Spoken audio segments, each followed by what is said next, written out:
Koperasi Pegawai Negeri KPN Pradnyakerti L2 Dikti Wilayah 8 Denpasar menggelar rapat anggota tahunan atau RAT di gedung L2 Dikti Wilayah 8 Denpasar. Tercatat, SHU yang dicapai sekitar 909 juta rupiah dengan aset mencapai 9,2 miliar rupiah.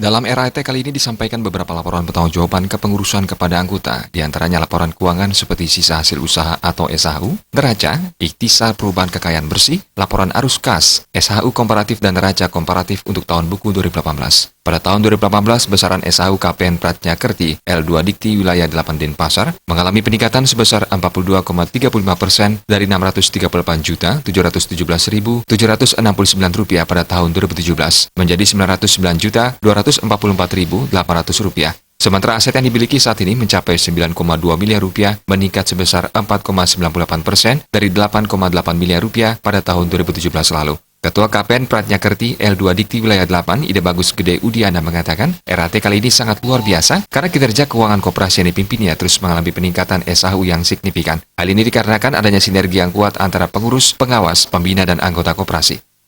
Nah, ini merupakan sinergi yang baik antara pengurus, pengawas, pembina, dan anggota. Sehingga sinergi ini bisa meningkatkan laba yang cukup signifikan itu. Bendahara KPN Pradnyakerti Putu Pramerini menambahkan, program lain yang akan dilakukan yaitu menurunkan suku bunga kredit bagi anggota yang merupakan para dosen dari 1% menjadi 0,5%. Hal ini dilakukan agar para dosen bisa lebih meningkatkan kinerjanya dalam meningkatkan kualitas pendidikan dan membantu anggota agar bisa studi lanjut ke jenjang yang lebih tinggi. Kami sangat mengharapkan bahwa koperasi yang kami miliki ini memang sangat bermanfaat untuk mereka. Oleh karena itu kami untuk tahun ke depan akan mencanangkan salah satunya adalah penurunan tingkat suku bunga. Jadi kami memiliki program unggulan untuk kredit, yaitu memberikan suku bunga sebesar 0,5%. Pengawas KPN Pradnyakerti, Iwayan Mendra mengapresiasi kinerja keuangan yang telah berhasil dicapai tahun 2018. Pihaknya juga mengapresiasi program-program yang telah dan akan dicanangkan KPN Pradnyakerti L2 Dikti Wilayah 8 ke depannya. Dari tahun ke tahun, koperasi kooperatif ini adalah wajar, di mana current rasio, solvabilitas, dan profitabilitasnya sudah cukup melebihi daripada standar yang telah ditetapkan.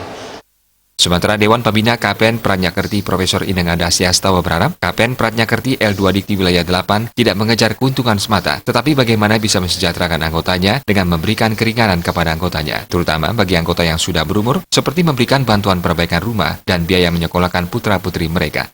Tidak hanya mengejar itu, tapi yang dikejarlah kesejahteraan anggota. Karena visi dan misi koperasi kan tidak pure bisnis, tapi bagaimana peningkatan aset, peningkatan SHU, memberikan kontribusi positif terhadap kesejahteraan para anggotanya. Pada RAT kali ini diundi berbagai door prize kepada anggota yang dihadiri oleh Kadis Koperasi UKM Kota Denpasar, Made Erwin Suradharmasena, serta Dewan Pengawas KPN dan seluruh anggota koperasi. Jaya Kusuma, Bali TV.